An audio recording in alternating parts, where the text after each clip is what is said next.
শিক্ষার্থী বন্ধুরা তোমরা সবাই কেমন আছো? আশা করি অনেক ভালো আছো। তোমাদের দোয়ায় আমিও ভালো আছি। আমি আমার পরিচয় দিই।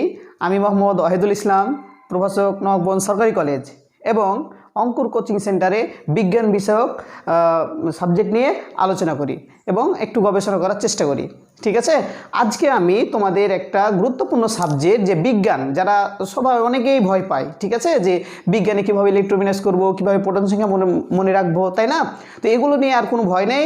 আমি আজকে তোমাদের প্রোটন সংখ্যা 20টা প্রোটন সংখ্যা একটি ছন্দের মাধ্যমে তোমাদের মুখস্থ করাই দেবো। ঠিক আছে, যে ওই পড়তে পড়তে ভুলে যাব যে পটাশিয়াম কত, ক্যালসিয়াম কত, ওই টেনশন আর করার দরকার নেই। সামান্য একটা ছোট্ট, তুমি যদি একটা ছোট ছন্দ মুখস্থ করে নাও তাহলে তো আর অত পড়ার দরকার হবে না। তুমি একটু কষ্ট করে একটু সময় দিয়ে তুমি একটা ছন্দ মুখস্থ করে নাও, তারপরে তো তুমি এগুলো নিয়ে কাজ করবা, তাই না?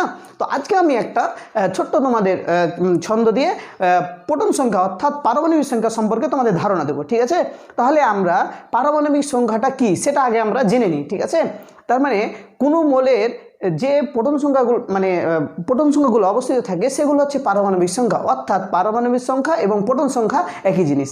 ঠিক আছে, তো যাই হোক, যদি বলা হয় প্রোটন সংখ্যা কি বা কাকে বলে, তখন তুমি বলবা যে পারমাণবিক সংখ্যাকে প্রোটন সংখ্যা বলা হয়। ওকে, এক কথাই বলে দেবা। আবার যদি বলা হয় প্রোটন সংখ্যা কি, তাহলে বলবা কোনো মোলের পারমাণবিক সংখ্যাকে প্রোটন সংখ্যা বলা হয়। অ্যান্সার শেষ। ওকে, এখন তোমরা কিভাবে জানবা যে কার প্রোটন সংখ্যা কত? ঠিক আছে, তোমাদের বইয়ে যেহেতু দেওয়া আছে ওখানে সিরিয়ালি, কিন্তু আমি তোমাদের একটা এমন ছন্দ দিব যাতে তোমরা সবগুলো একসাথে মুখস্থ রাখতে পারো। ঠিক আছে, তাহলে তোমরা ছন্দ তো চলো আমরা দেখি। দেখো, বলছে হাই হেলি, লিবো বেবি, ক্যাটরিনার, অফেন বেবি। ঠিক আছে, এগুলো কিন্তু রিয়েলিটি না, এটা ভার্চুয়ালিটি। জাস্ট একটা তোমাদের মনে রাখার জন্য আমি একটা কৌশল অবলম্বন করেছি, আর কিছু না। ঠিক আছে, এখন দেখো বলছে হাই, তাহলে হাইতে কি বলতো? হাইড্রোজেন না? হাইতে হয় হাইড্রোজেন, তাহলে হাইড্রোজেনকে কি দ্বারা প্রকাশ করা হয় এটা তোমরা জানো, তাই না? না জানলে দেখে নেবা একটু বইয়ে। ঠিক আছে, হাইড্রোজেনকে এইচ দ্বারা প্রকাশ করা হয়, তাহলে হাইতে কি হাইড্রোজেন, তাহলে হাইড্রোজেনকে কি দ্বারা প্রকাশ করা হয়? এইচ। ওকে, এরপরে দেখো হেলি, তার মানে কি হিলিয়াম না? তাহলে আমরা বলছি হেলি, তার মানে কি হিলিয়াম, তাহলে হিলিয়ামকে আমরা প্রকাশ করি কি দ্বারা? এইচ দ্বারা। ওকে, এরপরে দেখো বলছে লিবো, তাই না? তাহলে লি তো হবে লিথিয়াম, তাহলে লিথিয়ামকে তোমরা কি দ্বারা প্রকাশ করবে? দেখো এলআই দ্বারা।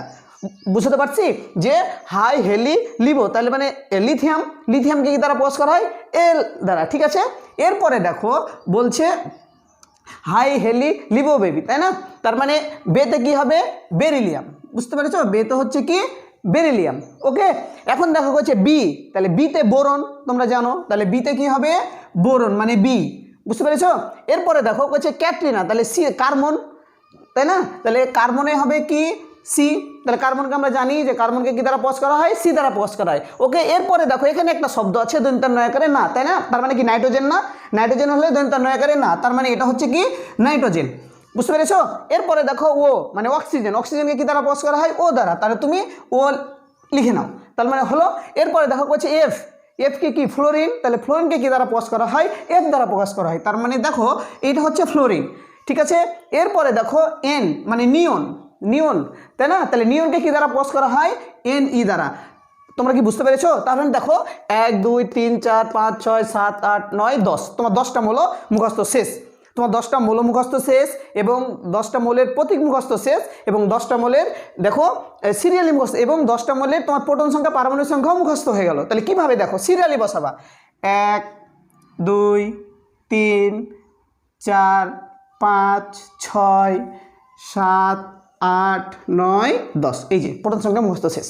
বুঝতে পারছি? তাহলে কিভাবে করলা? প্রথমে তুমি ছন্দটা লিখবা, লিখার পরে প্রতীকগুলো লিখবা, লিখার পরে 1 2 সিরিয়ালি লিখে নিবা। বুঝে গেছে? তাহলে তুমি দেখো 1 থেকে 10 পর্যন্ত প্রোটন সংখ্যা মুখস্থ শেষ। এরপরে তুমি চলে আসো যে তাহলে স্যার বাকিগুলো কোথায়? বাকিগুলো এই ছন্দের মধ্যে ঢুকে যাও। ঠিক আছে, আমি এই ছন্দটা আমি যখন ক্লাস 8-এ পড়তাম তখন আমি একটা স্যারের কাছে শিখেছিলাম। ঠিক আছে, আমার এখনও মনে আছে। আমি এটা আমি নিজেই কৌশল করছি, এটা কিন্তু আমার না, আমি একটি স্যারেরটা এখনও কপি করে রাখছি। ঠিক আছে, এখন দেখো বলছে সোতে কি সোডিয়াম না? আমরা জানি সোতে কি সোডিয়াম, তাহলে সোডিয়ামকে কি দ্বারা প্রকাশ করা হয়? Na দ্বারা। বুঝতে পারছি?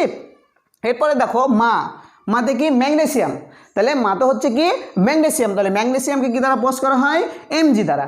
ওকে, বলছে আতে কি অ্যালুমিনিয়াম, তার মানে অ্যালুমিনিয়ামকে কি দ্বারা প্রকাশ করা হয়? L দ্বারা। বুঝতে পারছি। এরপরে দেখো সিতে হচ্ছে কি সিলিকন, তার জন্য হবে কি এই এসআই, সিলিকনকে কি দ্বারা প্রকাশ করা হয়, এসআই দ্বারা, ঠিক আছে। এরপরে দেখো বলছে পি মানে কি ফসফরাস, পিতে পি, বুঝে গেছে। এসে হচ্ছে এস মানে সালফার, বুঝে গেছে। এরপরে বলছে সিএল মানে কি, সিএল মানে এটা হচ্ছে ক্লোরিন, বুঝতে পারছি।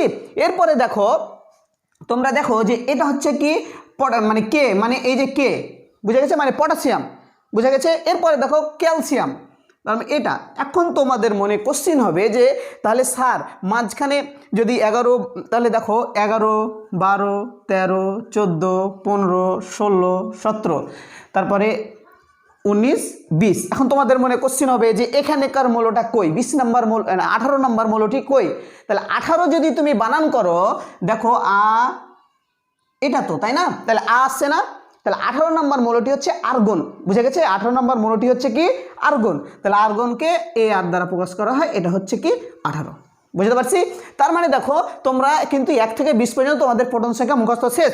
তোমরা যদি বুঝতে না পারো কমেন্টে জানাবা, আমি অবভিয়াসলি পরবর্তী তোমরা যদি এই ছন্দ মুখস্থ করতে না পারো আরও সহজ একটা ছন্দ তোমাদের দিয়ে দেবো, ঠিক আছে, কোনো টেনশন নাই।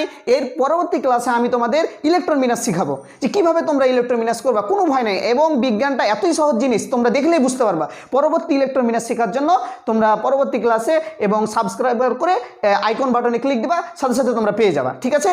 ওকে, ধন্যবাদ, আবার দেখা হবে পরবর্তী ক্লাসে।